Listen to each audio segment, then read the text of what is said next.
All right, we are live, and I have Shawn Storm from the Reform Party in the Nerd Zone.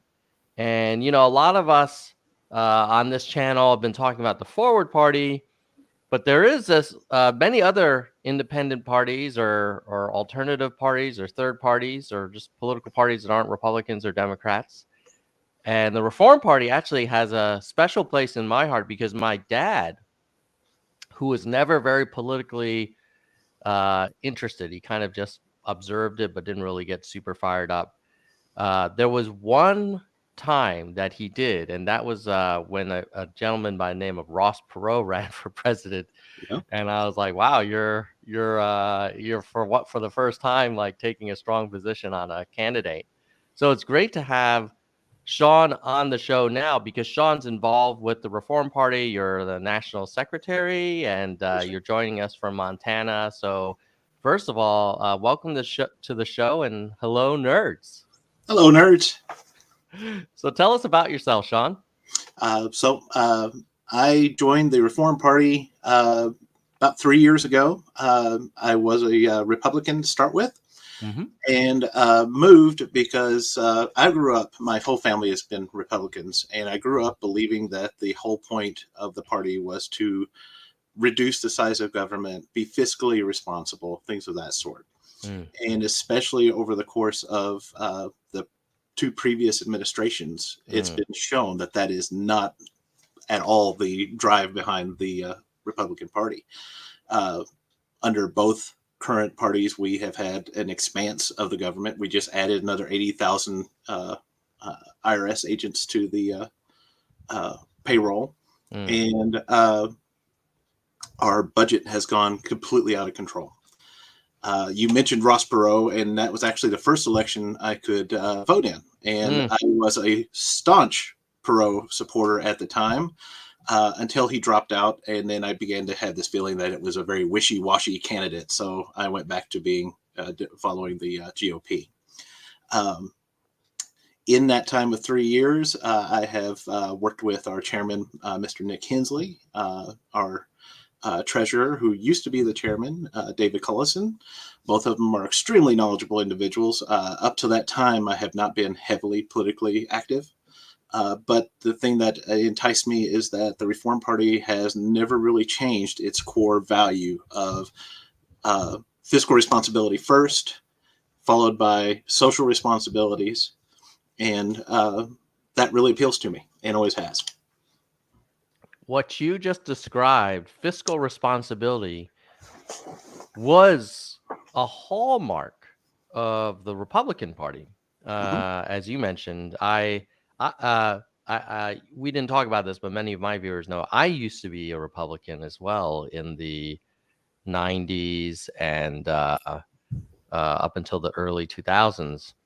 And what I've noticed is that the current Republican Party really doesn't talk about like the notion of balancing a budget and spending.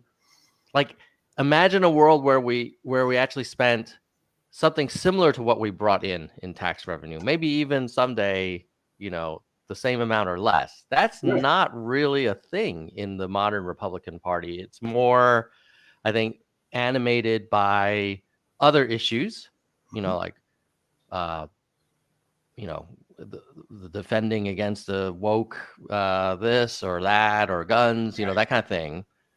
Why do you think the Republican Party kind of gave up on fiscal responsibility? Because the other thing that I find very sad is there's never a tax cut that the Republicans aren't in favor of, but rarely do you see them pushing for big cuts in spending, aside from like red meat issues like arts or something, Public schools. Public school, but like where the real money gets spent, like Medicare, Medicaid, defense, those are kind of sacred cows in the modern current Republican Party. Sure. Well, as far as the last time the budget was balanced was under Bill Clinton, which of course was not a big Republican. Yeah, exactly. Yeah. He was, and we found that if you look back through our history from Reagan forward, every time a Democrat gets into office, the budget gets closer to being balanced. Um, Mm, but they also believe in spending highly at the same time. So they kind of meet that balance that you're talking about of willing right. to control spending. It's just when the Republicans then return into office, they immediately go, we've got these funds. Let's put these into, and it's usually the military that we see. Hmm. Medicare actually gets cuts, or they don't get an increase when Republicans are in office.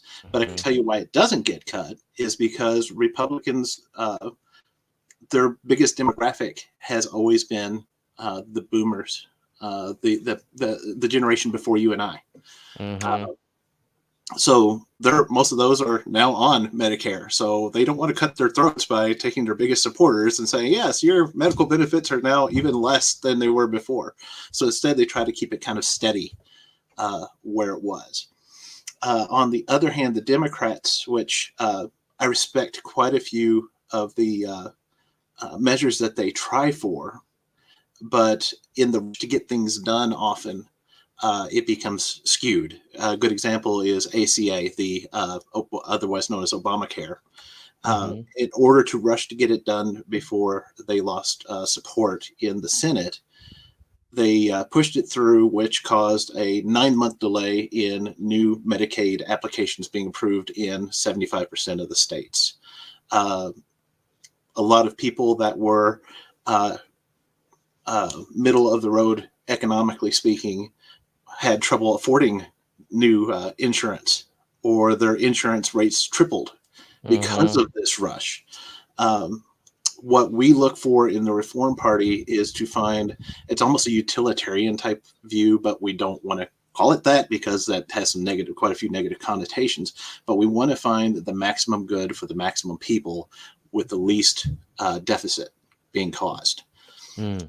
Uh, what I would personally love to see, and I have not, this has not been pushed by the party or anything like that. One of the things I love about our party is that individual ideas are very accepted.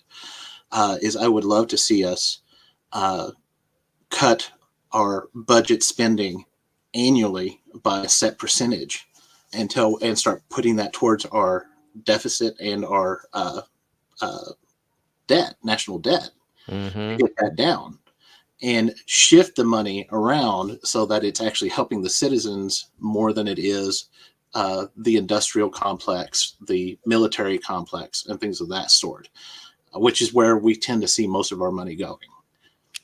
Yeah, you mentioned earlier about, deficits have become kind of like a standard thing for any president.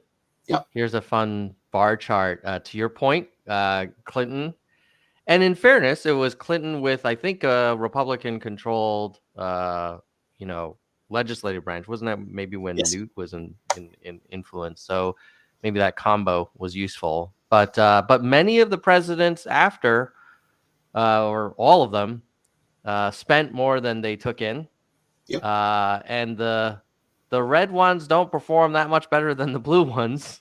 In some ways, worse. But that doesn't match the rhetoric, though. The Right. rhetoric is that these radical Democrat, socialists, whatever, communists, like they'll run the country into the ground.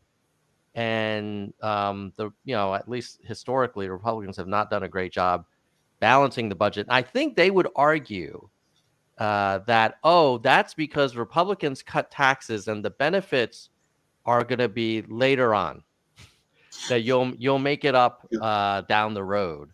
And But yeah. it always goes back to that idea that has been shown to fail since it came up back in the idea of trickle down economics Yes. was first. Reagan was not the one that came up with it. A lot of people say he was the first one to actually try to enact it in law. But this was a policy that was thought up by an economics professor back like in 1950. And it was proven 3 years after it was released and accepted that it was a huge fallacy. Because what usually happens, and has been proven out through it actually occurring, when the rich start making boku money, they start either investing it into other things that don't trickle down to the public, like stocks, bonds, things of that sort, or they hoard it and just let it build. None of which trickles anywhere. It just sits there. Mm-hmm. Yeah. Yeah. I think it's a very convenient argument that some of the sort of just cut taxes and everything will be fine kind of people make, because you're not held accountable. Like, you're like, oh, look, I'm going to cut taxes. You're going to pay less to the government, and don't worry, it'll pay itself back in multiples, but not now. So Yeah, you can't really you can't really verify you that what can't I'm saying punish is me true. because it didn't Yeah. work. Right. Yeah, but you can vote for me and reelect me because I am making you pay less, and I'm not taking away any of the government kind of programs that you might benefit from. So it's it's a great near term, like immediate kind of gratification, Yes. but doesn't, kind of adds up to the debt though. Well, and that's the exact same thing that we're seeing with our corporate welfare going on. Is Mm-hmm. that if we did not bail out the automotive industry, did not bail out the banks, Walmart is a huge company that benefits from corporate welfare. If we stop supporting them in the way that they do, you would see the natural death of these large giants. And by that occurring, yes, in the short term, it would hurt. It would hurt a lot by people losing their jobs. But it would give the opportunity to smaller companies to grow, to hire more people, and for us to innovate. I mean, look how long it's taken us to move towards electric vehicles and things of that sort because of Ford, because of Chevy. Mm. If instead it took Tesla, it took Musk having Tesla, he was already a millionaire to start the company. Mm-hmm. But if a small company like when Hudson was making cars back in the day, if another company like that came up, Mm-hmm. they would have the opportunity to look at new technology that the current ones don't want to use because it goes against their current model and their linkage with other outside companies like the oil companies and such.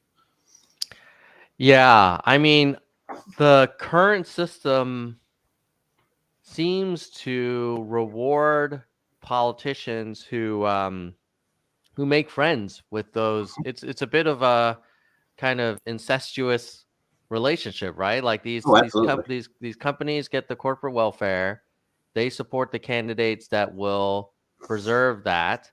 The candidates get money to win re-election, Yep. and everybody else gets screwed. And that ties directly into our party's platform. Several of the aspects that we're looking to try to do is get money out of politics, even truly even the playing field. Um, Make it to where you can now no longer legally bribe our Mm-hmm. politicians by paying for their next campaign, by making it to where they uh, can't contribute to PACs and things of that sort. Money, unfortunately, that's one of the drivers of to whether or not you qualify for presidential debates. You have to have so much in your work Yeah. to even be able Yeah. to qualify. Um, so corporations have no place, and unfortunately, the Supreme Court is made rulings that made this possible by first saying that money is speech, and then followed a few years later by saying that corporations and groups enjoy the same freedoms of speech as individual citizens do. And those two linked makes it to where they can interfere with our lawmaking processes and our elections at the same time. Yeah. Totally. I mean, this notion of you have to have a certain amount of money to be to have a voice and to be considered. A lot of folks watching this remember within the Democratic primary when Andrew Yang was running, like, you had to have a certain polling percentage or amount of money raised to be included in the Right. debates. And there was a bit of a chicken and egg thing, which is like, well, if you don't include me in the debates, my poll numbers aren't going to go up and I'm not going to get more donors. Right. So the only people who qualified late in the process were kind of the established candidates who, kind of spent decades building up their network and their Rolodex and that kind of thing. Well, and what's really funny is that once we got to this last election, the final polls, not the elections themselves, but the final polls of who would you have liked to have seen, showed that Trump was only liked by about 22% of the country, Biden by only maybe 23%. So that's 46% of the public, the United States citizenry, do not like either choice we were given. But this is how it's selected, because we have this two-party system that the two parties have been able to go state by state and limit ballot access, limit how the elections take place on the citizens' behalf, are able to manipulate the maps of how those elections look at the polls. I mean, it's a truly rigged game there. So in terms of who gets on the ballot in November, is that determined by rules set by the state legislature, or like how do you make that more accessible?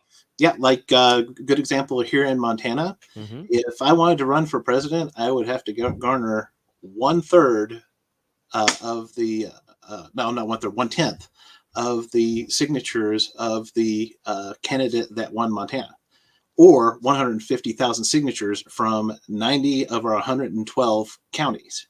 I could not go to one or two counties where I was found favorable and get all the signatures I need. I have to literally travel across the entire state, and I only have 3 months to do that. Yeah.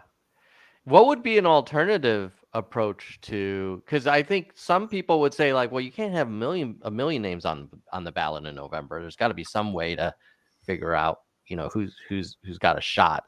What's the balance?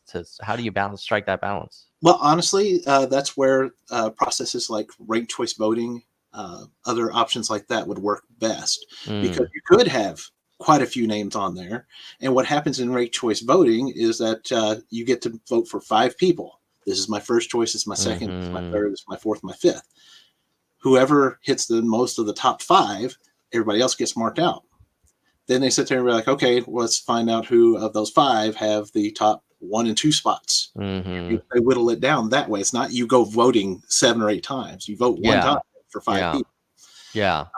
And that would truly make it more of the you would have more of a consensus for the candidate for that particular state. Yeah, and that also removes the spoiler risk, because it's like, okay, don't worry, if you don't think this Reform Party candidate can win, just his name will be on the ballot and people can rank him, and if he doesn't get a critical threshold, his votes will be reallocated to his supporter's second best choice. Right. Now, I've heard 2 arguments against that. I happen to find ranked choice voting very interesting, and I generally support it. And I like seeing it in action in Alaska. Like, I'm like, wow, Murkowski, like, there's no way she would survive without ranked choice voting, but because of that, like, she has a shot. And Sarah Palin, like, she might have been a slam dunk in a kind of traditional voting. Right? Yeah. So I've heard 2 arguments against it. One is that people will not be able to grok and understand how it works, and it's too confusing. And they would point to, look, in Florida, people couldn't even fill out like the Bush v. Gore ballot correctly. How are we going to expect them to rank them? And then the second argument I've heard is a little bit more kind of pessimistic, but I think probably true, which is like the current incumbents have very little incentive to support this. Like, there's no upside for them. They kind of benefit from the current system. Right. And that's the same thing with why we won't see, you might hear them talk about it, but you won't see the Senate or House ever truly making an effort to have limited terms and things of that sort, because it's against their own interest. But that is, there is actually shown that once the populace of an area hit a critical threshold, I think it hits about 65% in support of a movement, such as ranked choice voting and things like that, is when you actually see that moving through the law process. Because it does start affecting, well, you didn't even bring this up during your tenure. I voted for you. You're supposed to represent me. And kick them out whenever it's that serious of an issue. And I think, unlike any other time in history, with the claims of fraud, with the claims of manipulation in our election process, right now we have more opportunity, and I think it's going to last for about the next 6 years, more opportunity as citizens to affect our election process than any other time so far in our history. Yeah. I mean, there could be a turning point. I mean, certainly people seem generally to agree that something needs to change. Mm-hmm. I'm curious with ranked choice voting, like with this audience, I think a lot of us are familiar with it. It was also something that Yang was advocating. I think the Forward Party is advocating it. So like a lot of like here within the nerd zone, the biggest thing is like, oh, well, which do you prefer, ranked choice or star or approval? Yeah. Like we get into that level of nerding out. But if you go to the person on the street who you do need to kind of put pressure on their representatives to kind of consider this more seriously, it doesn't feel like it's gotten mainstream yet. And it takes some time. It's not like super explainable the way other kind of political issues are easier to put on a bumper sticker. What's your read? Do you think America's ready, like middle America is ready to consider voting kind of reform like that? I think ready for it, yes. Understanding it like you're discussing, not yet. I think what it is a matter of education. That education in a lot of things is one of the silver bullets for a lot of the issues that are out there, and true education of what the issue is. I've actually had somebody ask me, well, how would you describe ranked choice voting? And personally, I describe it as, think about if you're in a personality test. It's you got 15 choices on there, and it says, which of these 15 describe you best, starting with what is your strongest trait to your weakest of the top 5. How would you rank those? Mm-hmm. And then having your family member fill out the same, and you come down to what your strongest is by comparing those together and finding the similarities and such. That seems to be about one of the easiest ways to personalize it and make it to where people can understand the process. Yeah, that's a great one. Another one that I've done is like, hey, if you're gonna run the Dunkin' Donuts, and you ask your son or your wife or your spouse, hey, do you want me to pick something up for you? Sometimes they'll say like, oh yes, I want a Boston cream. If they don't have the Boston cream, then give me an old fashioned. And if Yep. they don't have an old fashioned, then I'll have a corn muffin or something. And that's basically, like, we kind of do it all the time, but for some reason, Exactly. I think for voting, it's we have this all or nothing mentality, Yes. and it's hard to change though. Well, and that's not even just in our voting, though. We've been moving to the all or nothing mentality since the 80s. Yeah. Look at a good example is the kids able to take medications to school. 1988 is when the first child was suspended for taking an aspirin to school for a headache, and the school going, "Oh no, that's drugs in school. You're not allowed," and suspended them over it. We've been moving that way in almost anything that has a legal basis for a long time. No weapons in school. You hear the stories about the kids that take a plastic picnic knife to spread their peanut butter on their sandwich. They're automatically expelled because they brought a knife to school, things of that sort. We run into the same thing with the idea of drugs and even drinking. If you look at alcoholism and how it's handled in Europe compared to the United States, in Europe, they kind of follow the idea of diet. It's about not just self-control, but balance. If you overdo it, that's when you're having an issue. But here in the United States, you have to cut yourself completely off. Yes. Any of it is bad. And that's the mentality that we moved into, and again, I think you touched on it a little bit earlier, is because of the immediate gratification. It's easier just to say all or nothing than it is to say, no, here's the core of the issue and actually deal with that issue. Instead, you just get rid of the symptom. Shawn, tell me a little bit about the state of the Reform Party and that.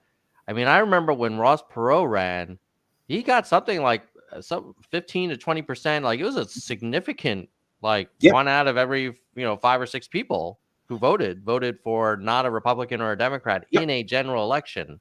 And that actually ties back to what our discussion earlier of how the two parties control the debates and who gets in. Yeah. After he won the right to get into debate, he had a 13.5% approval rating. And immediately the next year, they bumped it up to 16% in order to get into the debates. Yeah. And when he met that one, then they bumped it up to 19. So as far as where we are right now, I'm one of the party members that is actually holding an office. I'm a commissioner on our city and county planning commission. We have several candidates that are currently running in Arkansas. We have Miss Amelia Johnson running for, I'm going to read these off. I'm horrible with names. She's running for Clark County Justice of the Peace in District 8 in Arkansas. In Rhode Island, we have Tony Jones running for, I'm going to butcher this name of this county, Narragansett School Board. In North Carolina, we have a write-in by Michelle Lewis for U.S. Senate. New York, in Utica, we have Marima Simjak Oren of Oneida County. She's running for county clerk. Jim Skirchilly of Oneida County is running for sheriff. Taylor Darling is running for New York State Assembly, 18th District. And Hudson Tyson Francois, New York State Assembly, 97th District. So we have quite a few candidates for running this election season. One of the biggest things that would help is, of course, support. So if you live in those districts, please, please, please vote Reform. We'd greatly appreciate it. Second is donations, whether it is to the state level or to the federal level. If you have questions, feel free to go reformparty.org. There's a giant donate button on there. We are in the process of, we have been in the process for over 3 years now of rebuilding our party. A lot of people come to us with the idea of, you're not, now's not the time. The Democrats have to beat the Republicans. Republicans have to beat the Democrats to keep the country safe. Well, Ross Perot back in 96 said we were going to have the economic issues we're having now.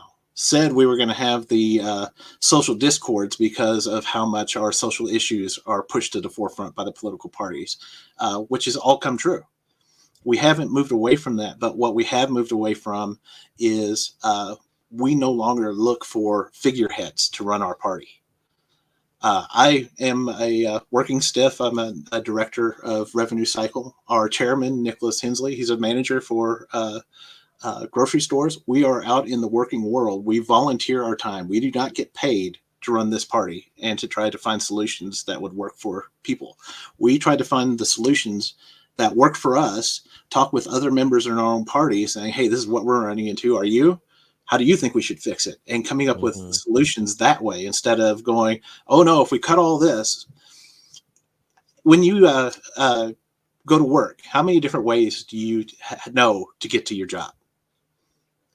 How many different paths? Oh, probably 3 or 4 different routes I could take. And you've got a favorite, you got one, but if that one became inaccessible, you'd have other ways to do it. So we and I do not understand this concept of there's only one solution.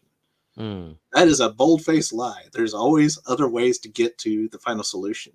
And nobody currently or very rarely, I should say, in politics is willing to say, I like my idea, but you've got some good points too. That's what truly reaching across the aisle should look like. It should be like, hey, if we took this little bit of your idea and put it with my idea, we'd have a hell of a solution here. And you don't see that anymore.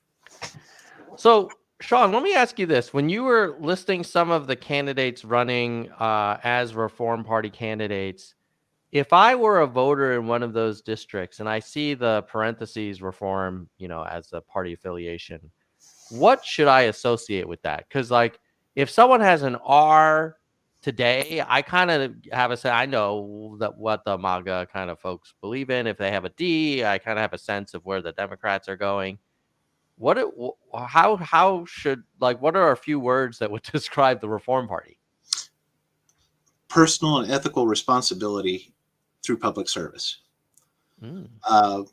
The reason I say that is we have built into our own bylaws that we are not allowed to stay in an office more than 2 terms, in the same office for more than 2 terms. We impose term limits on ourselves, and we expect our candidates to do the same if they took a public office. So if I were asked to be on the commission that I'm on now again after a second term, I'd have to turn them down. The same for when it comes to donations. We do not, all of our donations are individual personal donations.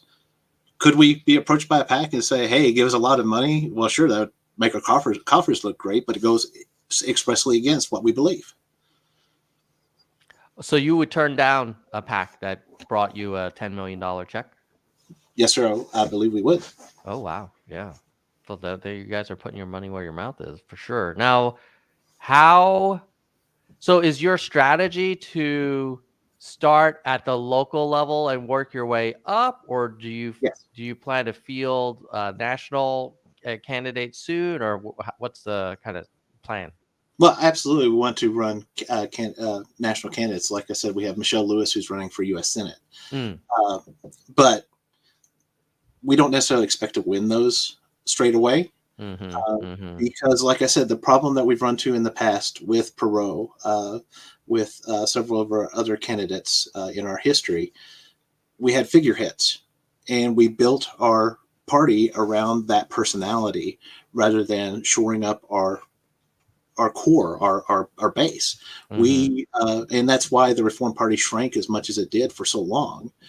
You're seeing a true rejuvenation. We're seeing a huge jump in our followers on Facebook and Twitter.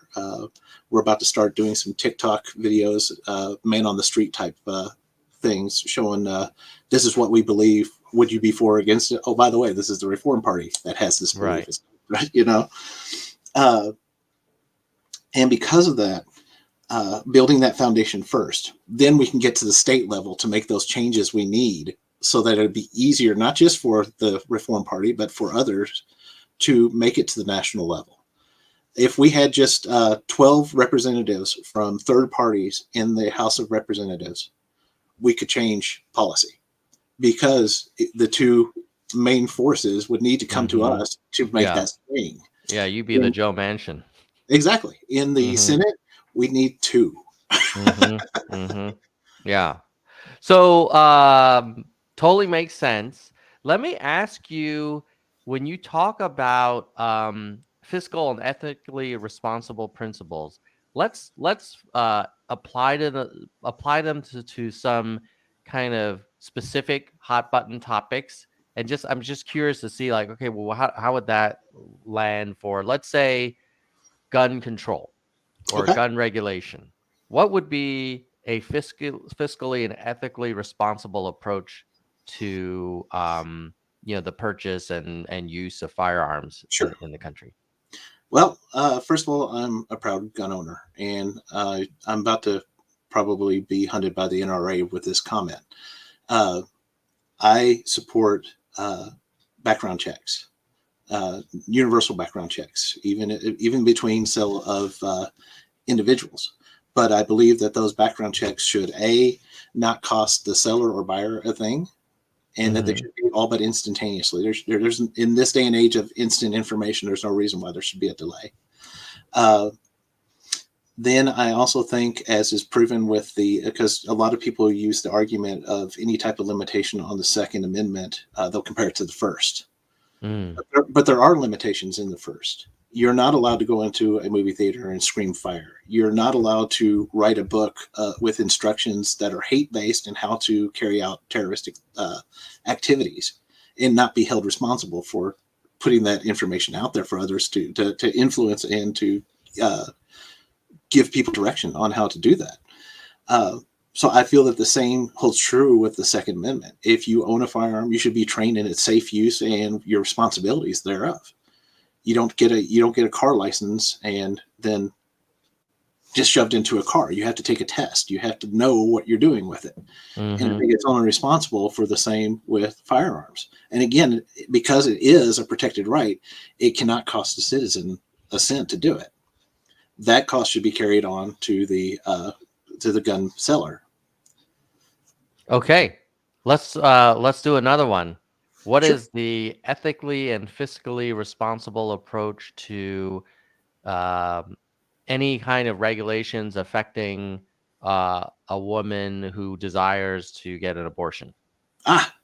So this goes to in the past, we had it's been a stance of the party not to get involved in what we deem social issues. But recently, after talking with many of our members, we've decided that social issues versus what's the word I'm looking for? Social issues versus moral issues is something that we need to be involved in. And we choose to look at abortion as a social issue. The benefits of abortion, whether or not we agree with it as an individual, and this is another great aspect of the Reform Party, if you became a candidate, you're more than welcome to run and say, I am against abortion. I will never favor abortion, but this is me speaking. This is not the party. But the party stance at this time is that it should be allowed to the individual because it is a privacy issue. This is something that is between the patient, which is the woman, and their doctor. Nobody else is involved. I know that there's going to be people out there that say, well, what about the boyfriend or husband? They should have rights as well. I understand that, but you as a man you have the right to go get a vasectomy without your wife or girlfriend's approval. You don't have to have somebody else's approval for that type of procedure. That should be the same case here. Yeah, I would find it hard to see people from any party, even the Republicans, trying to take away a man's right to get a vasectomy. Right. They would probably not be talking about that one. And people would look at him like, "Are you insane? Why would you even think that?" But it's a fair comparison, I think. Yeah. Tell me a little bit about let's take healthcare in general, because what you're talking about, like there's some libertarian kind of DNA to some of the arguments that we've been this discussion. I'm also kind of like have some libertarian tendencies, so I think it's a good thing in general. But like healthcare is one of those things where you could argue, hey, society should have a commitment to provide a floor for all of its members of society. And you shouldn't have to be like a part of the Saudi royal family to get cancer treatment. There is some basic element there, but that does require society to essentially subsidize care for people who can't pay out of pocket for all of the expenses. What's the Reform Party's view on the state of healthcare here? Well, you're actually in my realm here. Like I said, I'm a revenue cycle director for. Yeah, I thought you might have an opinion. We could do a whole show just on this aspect. So let me first say that the cost of healthcare, one of the biggest issues is that all that we're seeing is Band-Aid fixes, because they're focusing. There are three main points that cause the rising cost for healthcare. And everyone is focused either on the pharmaceutical or manufacturing side or on the insurance side of things. No one is focused on the third tier, which is the administrative cost. Let's talk about that. So because of regulations by insurance, CMS, which is the organization that handles the rules for Medicare and Medicaid, the number of individuals that support a physician has increased exponentially over the past 50 years. 50 years ago, for every doctor, there were two supporting staff, a nurse and a staff member that would do their scheduling and billing and things of that sort. Nowadays, for every physician, there's 12. you usually have 2 nurses, a couple of CNAs, the person that does the scheduling, the person that does the prior authorization, the person that then does the coding, on and on and on. And for every person, you got to pay their paycheck. You have to give incentive for them to go to these rural facilities like I'm at, where it's hard to get people to move out to. My community, we consider it a short trip if you have to go 2 hours to get to Walmart. So that's a short trip for us. And it's hard to convince doctors and nurses, and especially people that would be having the more low-paying positions like registration, to come to our community to work. But they're absolutely necessary. We serve a community of 12,000 people in 4 surrounding counties, and it's growing. This past year, we were 12,000 before the pandemic, and now we're up to 19,500. So we've grown by almost over half of our base before in just 2 years. And we need the people to be able to support them, to be able to give them the services that they not only need but deserve. And that what do you do if those patients can't afford to cover the cost of these large care teams that are they're not working for free, and there's expenses? So we have the first layer of protection is an eligibility team. When you come in for services, they're rendered. You get your first bill. You go to the patient financial team, and they automatically screen you to see, do you qualify for Medicare, Medicaid? Do you qualify for any other government programs to help with your cost? If not, then we have the basically the donation pool to pull into for charity. Which then eventually the last bit goes through write-off, which the hospital gets reimbursed at probably 30% of what's written off. We don't get people that say, oh, it's a scam. You get paid a huge amount. Good example, we just got our own care flight. That's a plane that will take critical accesses to larger facilities for care. CMS has not updated their cost for that service in rural America since 1998.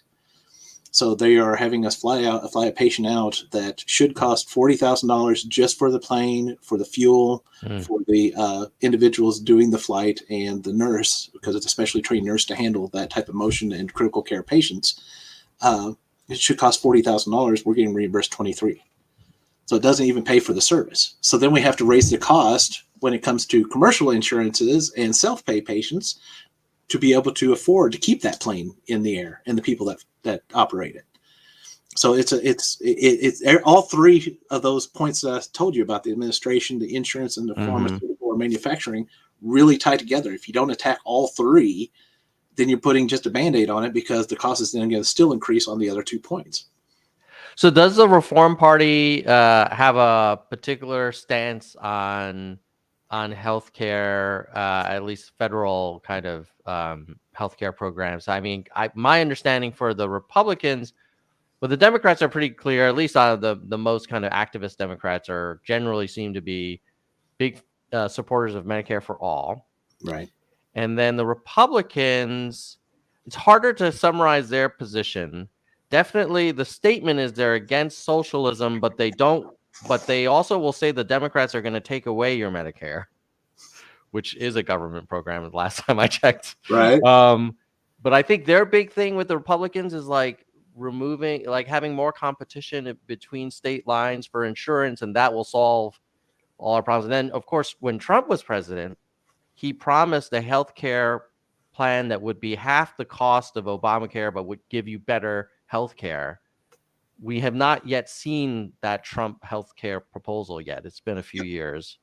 So where does the Reform Party stand? I can't even summarize the Republican Party. I don't know where the hell they stand on it. So we kind of hit, like we like to do, we hit almost in the middle.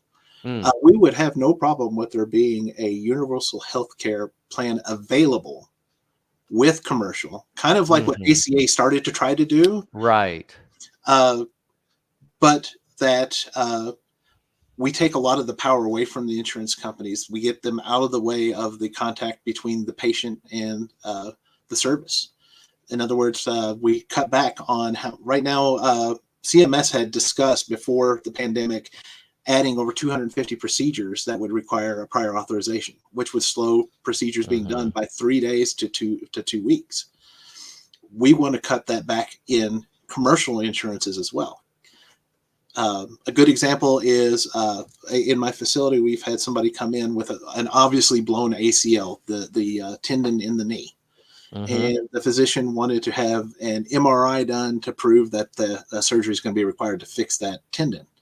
Insurance company immediately rejects it, saying, "Oh no, we're not going to prior authorize a MRI. You need to have them sent over to therapy for 6 weeks." And the doctor's like, "Are you insane? You don't put somebody on a bad joint." Yeah. So we want to take control away from the insurance companies and put it back in the hand of the doctor who's there in the room with the patient. Then on top of that, we want to go against with the pharmaceuticals and limit how long their patents last.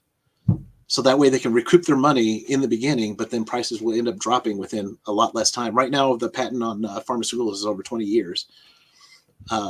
We want to cut it back to 5 once the medication is released to the market. Because right now that 20 years starts when they first put the patent in and goes until. But if we wait for that timeline to hit when it's released, then they can recoup their money in the first 5 years. After 5 years, it becomes, you can start seeing the generics roll out for cheaper prices. By doing away with prior authorizations at the level they're at, we could reduce some of the administration costs by not needing as many people to do that aspect. And again, when it comes to the insurance side of things with the universal health care, the reason why we're not proponents of only universal health care is because there's no competition, and we know what happens when there's no competition. Services start to cost more and less service because there's nobody for you to sit there and be like, "Oh, wait, you're going to take this away from me? Well, I'm going to go over here instead." You've got no options. What are you going to do when universal health care sits there and says, "You know what? I know we said that we're not going to have any prior authorizations for x-rays," which is unheard of. But to save on costs, I think that's what we're going to start doing now. Just to have your broken arm set and have an x-ray done first, you're going to have to wait for 3 days so we can prove that it's needed to have that x-ray. Well, Shawn, we could talk about healthcare for a long time. We might have to have a dedicated show on that next time you come in. But I want to hit another question. This one's from the audience, from Jeremy, who's a channel member. Since it's a hot topic right now, does the Reform Party have a stance on limiting the reach of institutions like IRS, FBI? I know a lot of the MAGA Republicans are talking about defunding the FBI, defunding the IRS. What's your take on these things? First, the FBI and CIA definitely serve a cause for the nation. Just because you don't like what they're doing right now doesn't mean that the organization needs to be disbanded. It might need a change of leadership. As far as IRS goes, and this is my personal stance, not the Reform Party as a whole. I've discussed it before, and I haven't gotten a lot of traction on it. What I would love to see, and I know the Reform Party would love to see this aspect, is a simplification of our tax code, whether that would be in the form of a flat tax or changing it to where it's not truly an income tax anymore. It's more of a corporate tax, and you pay for it through sales tax and things like that. But simplifying our tax to where we could reduce the number of IRS agents and then roll them into the Treasury Department instead. They would be right on par with Secret Service and things of that sort, truly reducing the government. Yeah. Let's see. I gotta ask you. I doubt the Reform Party has a view, but you seem like you're open to sharing your personal views. Sure. What is your take on the search and seizure of the White House documents from the Mar-a-Lago property? Actually, as a party, we do have kind of a stance on that. That the rule of law was being followed, and it was balanced. First of all, the FBI director that did it was a Trump appointee, so they can't say that it was a never Trumper. Yeah, and the judge that signed it was also a Trump appointee. They had gone through the process as much as possible of asking for the documents back through every means possible, and we're just waiting to see. We're not wanting to say that Trump is guilty of anything. We won't take a stance on. We want to see the wheels of justice move and let it go through the courts to be decided. That is one of the things that we are trying to move away from as a party, is the prejudgment. Mm-hmm. And that seems to be a real weakness, not just of parties, anything like that, but of people in general. Because what you see in the press, because of what you hear, because of your own personal biases, you automatically assume guilt or innocence, Mm-hmm. rather than letting it go through the court systems. I was on jury recently, and it's my first time ever.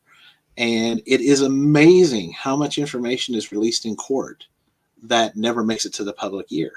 Yeah. Yeah. Yeah. It's, I mean, one of the things that I found interesting is if you go back a week ago, many of Trump's representatives and himself, they were saying, hey, the FBI just showed up with AR-15s and kicked the door in, and all they had to do was just ask me. I would have been happy to give them all the documents they wanted. They never even bothered to ask me. They just showed up.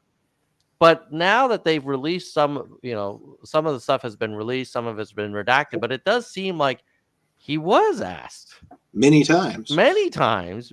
But if you ask a lot of Trump supporters, they don't believe that he was asked. They believe that he was never asked. What's even funnier is if you remember when the gentleman broke onto Mar-a-Lago property looking Mm-hmm. to try to kill someone, there were videos everywhere. Every step this individual took. Show me one video that's come from the Trump camp of the FBI on their property. You'll see something. Yeah. You'll see something outside where they're handing boxes to one another, but you'll Right. see nothing where they come to the door. And there's also been I cannot remember who the individual is, but stated that Trump was actually on the phone with people on site at the time, saying, "Okay, send them over here to do this, that type of Mm-hmm. thing." So you can't really call it a surprise whenever you're on the phone with somebody as it's occurring. Yeah. Yeah. I mean, it's a good example of like there's just complete alternate realities because I have some Trump supporters in my own family, You and me both. and it's always a fun conversation. And what one of my family members said was, well, I just sometimes they just go into this like, I just don't believe that. I don't believe they really asked him. And I'm like, but look here. And then they'll say, well, but Hillary had confidential stuff on her server. Right. And then I'll say, well, you didn't like that, right? And they'll say, yeah, I didn't like that. So then why is it okay for him to have confidential stuff in his boxes? And then it's like, well, what about Hillary? And it was just getting this circular thing. Mhm. And I would love, I hope someday we can get out of it. But to your point, like the prejudging goes both ways. I think Yep. many of us have I'll be the first to admit, I have a bias against Trump. I just don't trust the man. I find that I don't think his intentions are noble, and I don't find him to be very impressive in terms of like, putting country before his own interests. But, so because of that, I do have a bias to think that he's done bad stuff. I Sure. also think there's a lot of people who immediately jump to his defense Yep. before all the facts come to light and will come up with amazing excuses for this guy for whatever he does. But then if it's Hunter Biden's laptop, well, of course he's guilty, Right. and so, yeah. You run into the same thing whenever it comes to the whole riots that occurred for BLM, Right. and then compare it to January 6th. You have people that will jump to the defense. They had every right to attack their towns and cities and everything because of the injustice being done to the Black community. But then you have the same people that defend January 6th saying, well, no, those were wrong, those were evil. Right. But then when it comes to January 6th, oh, this is political discourse. They're And patriots, or right, or they were planted by Antifa. That all those Trump people were really Antifa people dressed as Trump supporters. right. Yeah. And again, this also goes back to the all or nothing aspect that we've been touching on Mm-hmm. from time to time. Yeah. It's not a matter of this was good, this was bad. It's this action was bad, and so was this action. They are not, and they're for different reasons. That's the whole thing. The reasons were different, but how they were handled was wrong. Shawn, last topic before we let you go. This has been a great conversation. I really appreciate Oh, you giving me some of your time here. no, I love it. I'm curious about for a Reform Party person's perspective on the emergence of this Forward Party and Andrew Yang and Christine Todd Whitman trying to like kind of make something happen.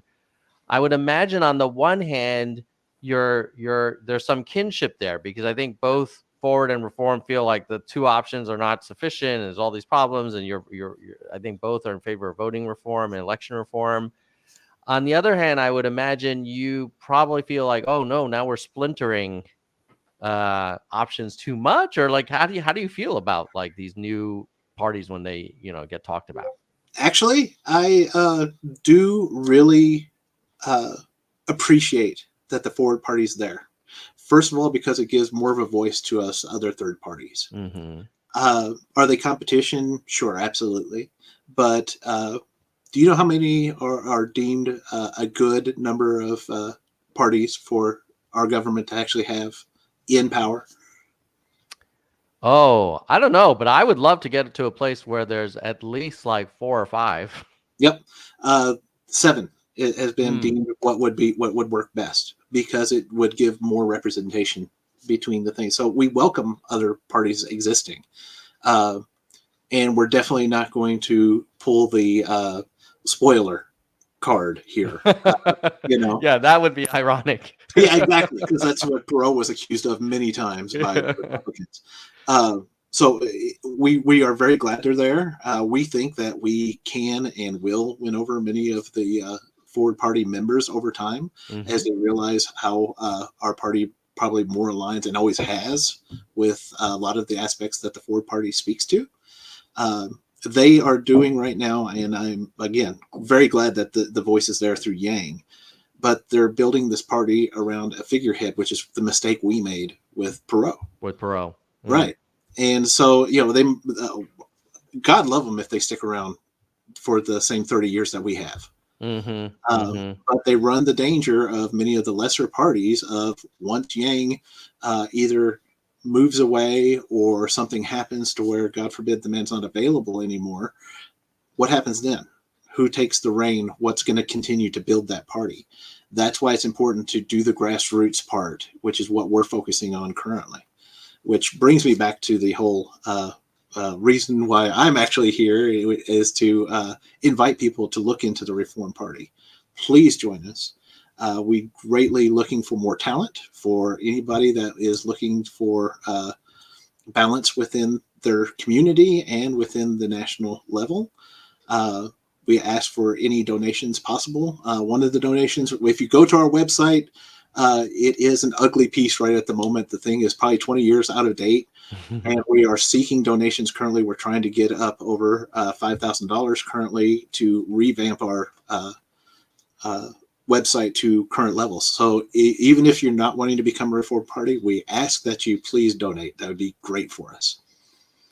Yeah, go check out reformparty.org. There's useful information there. It probably could take a little refresh in terms of its design. So I noticed that. I thought like, oh, maybe they're purposely trying to go retro, or it could be that it's just been a little while since you've put a web designer and That's web exactly engineer what on it it. And I think it's, one thing that I would love to see is I would imagine the Green, Reform, Libertarian, Forward, like there could be a coalition to focus on ballot access and ranked choice voting because I think you all would benefit from it. Yep. And then suddenly it's like, oh, there's like a very significant chunk of the voters out there asking for a consistent thing, even if they tend towards one of the other, one of the different third parties. One of the very first things we did over the past 2 years was to offer our endorsement towards ranked choice voting. Mm-hmm. And the members of ranked choice voting told us we're more than happy to put you as one of our parties that are backing us.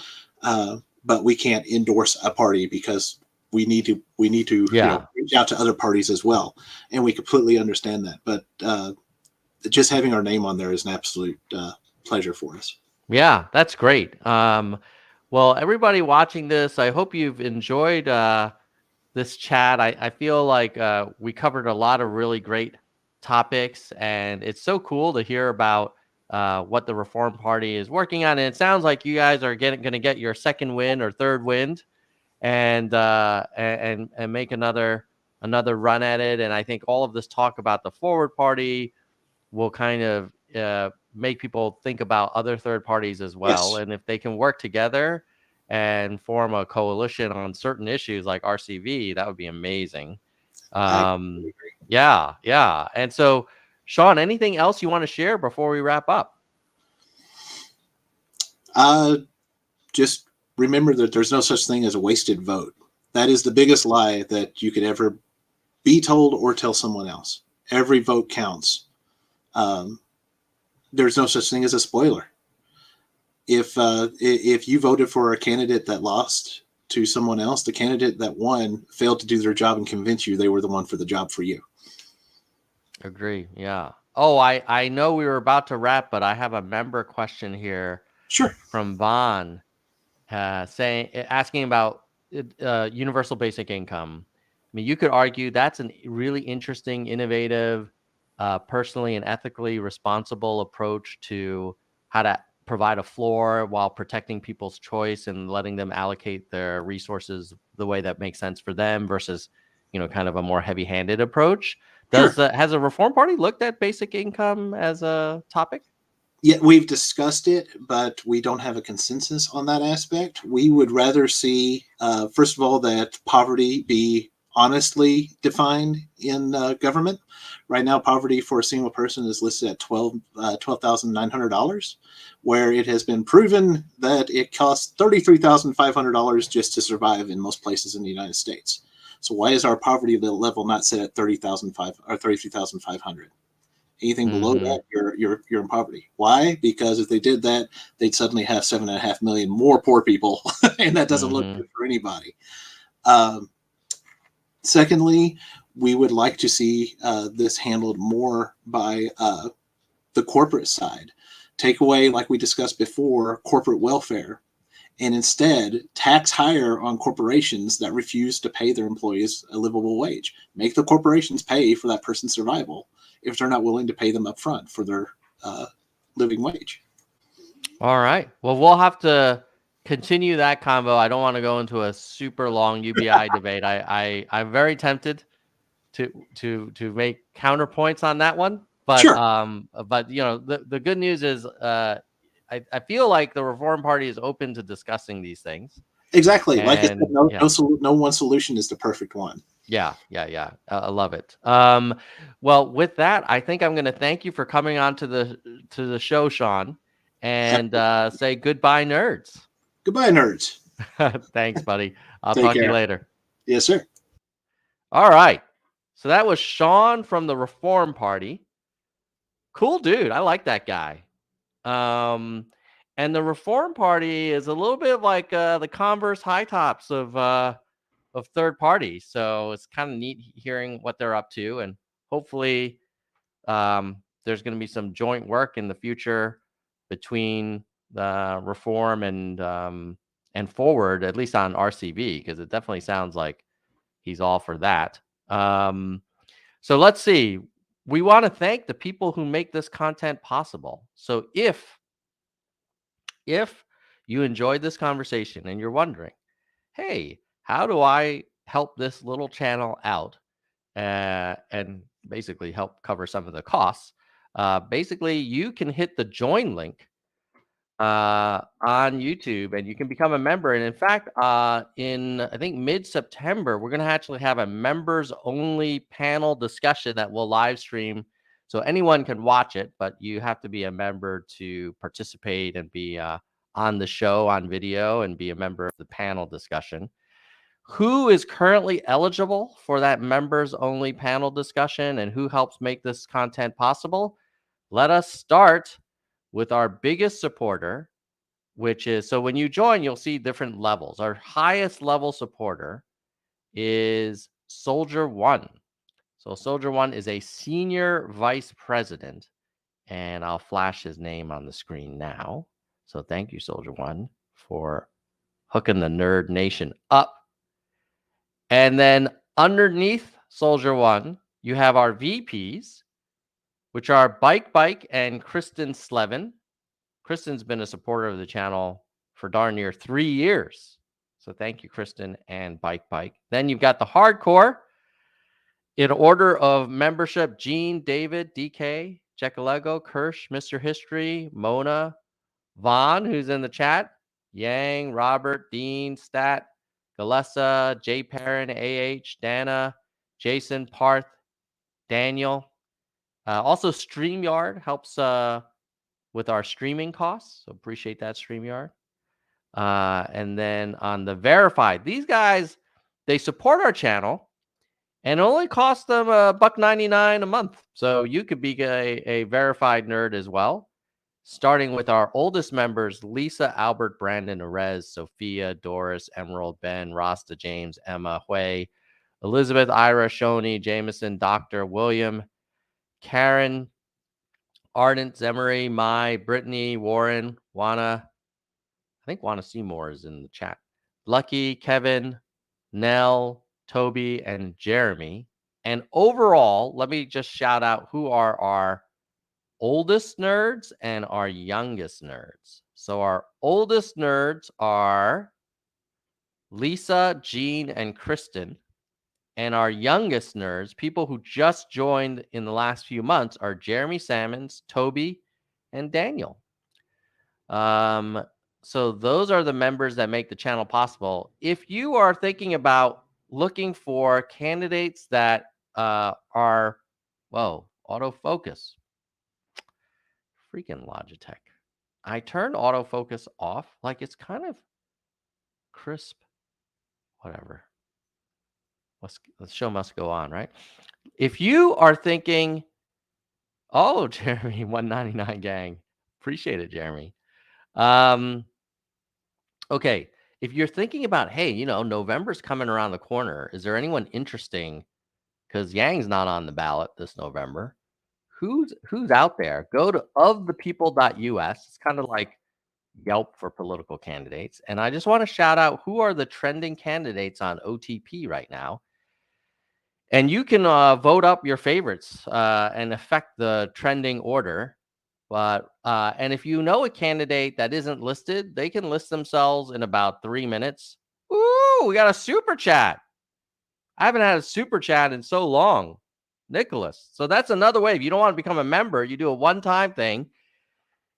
And if you become a member, join while I'm in a live stream or super chat, I get you the bell. Nerd bell. Thank you, Nicholas. Appreciate it, man. Okay. So who are some of the... Oh, gong time. Really, Vaughn? Well, no. Okay. Let's do it. Because Nicholas, another member, asked for the gong, you're going to get it. Ooh, Nicholas Hensley, thank you for the super chat. All right. So who are some of the trending OTP candidates? We've got David Kim. He is on the ballot for November. John Fetterman. I'm so proud of the John Fetterman campaign because they put him on OTP like a year ago when I was like, really? You're going to run for governor? Like, or Senate? Like that's a tough one. And now he's kind of a big deal. So he was an OG on OTP. Jermaine Johnson, great guy. I've had him on the Nerd Show many times. Lan He Chen is a Republican running for California Controller. Gary Chambers running for Senate, and Rishi Kumar, who's running in my district. Max Steiner, who was just on the show. So go check it out. Ofthepeople.us. You can filter by policy, like, okay, I just want to focus on UBI. So then David Kim's probably your guy. And then you can even upvote him by clicking this approve button. You can see somewhat what he's tweeting about in the last few minutes even.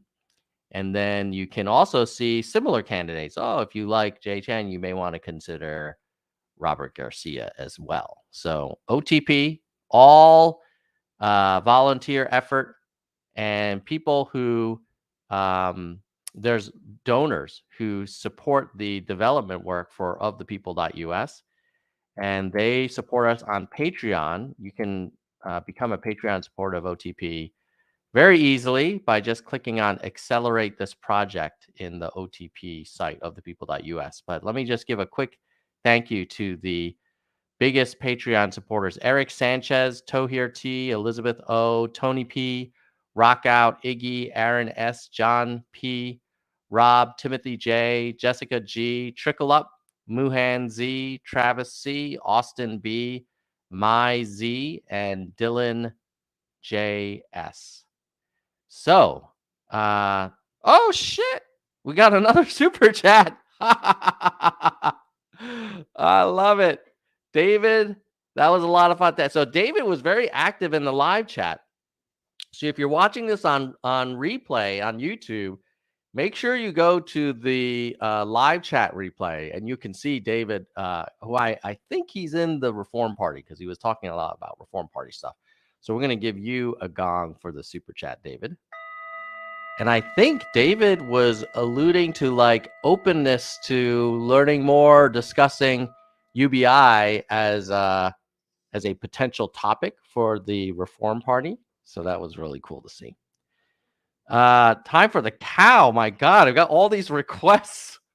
Normally, I don't listen to the requests because I feel like it'll turn too random. But if it's a member making a request, which you can see from the little member icon,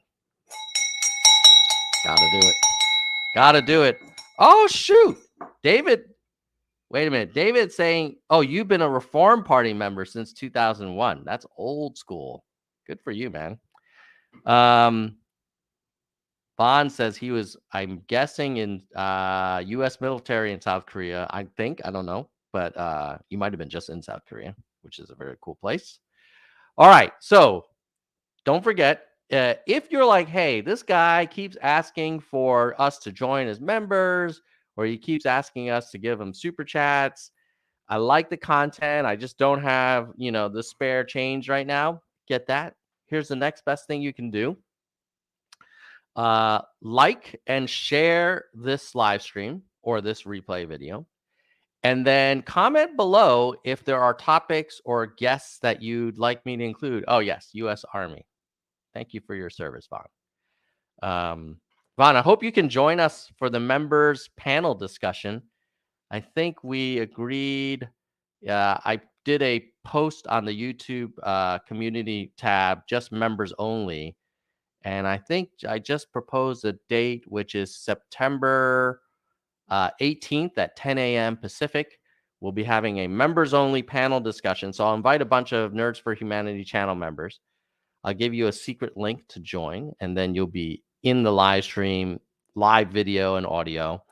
And we'll just talk about the topics of the day. I'm sure Trump will have done some crazy stuff by then. And then we could talk about what Andrew Yang is up to, what Biden's up to. We'll talk about the midterms and maybe 2024. So a lot of fun stuff. With that, I'm going to say goodbye, nerds. Don't forget, like, share, subscribe, all that good stuff. And thanks for the awesome super chats. I'm going to just give a quick shout out to the supers one more time, because they help us cover like the podcast storage costs, the photo editing software costs for the thumbnails, all that kind of good stuff. Ooh, what happened? David just became a member of the Nerds for Humanity channel. Woo! All right, you're gonna get the double on that one. We'll give the bell and the gong. Oh, David Collison has become a member. Nicholas Hensley, beautiful dog, has become a member. Love it, man. I really appreciate you all. So we're gonna, you know, not a lot of policy wonks in the world, but on this channel, we've got them. And you guys are doing great stuff. Yes, Vaughn's saying yes. New member, new member. Yeah. The membership in Nerds for Humanity. It's a small group, but that must mean you care deeply about policy details. You have a weakness for charts, and you like to kind of get into the nuance of things and call BS on stuff that's weird, irrespective of the party. So awesome. Yes, Jeremy's given the applause for the new members. All right. Don't forget to like and share. Thank you to David and Nicholas. Welcome to the community. And thank you to David and Nicholas also for the super chats. And we'll see you on the next show. Keep it real. Goodbye, nerds.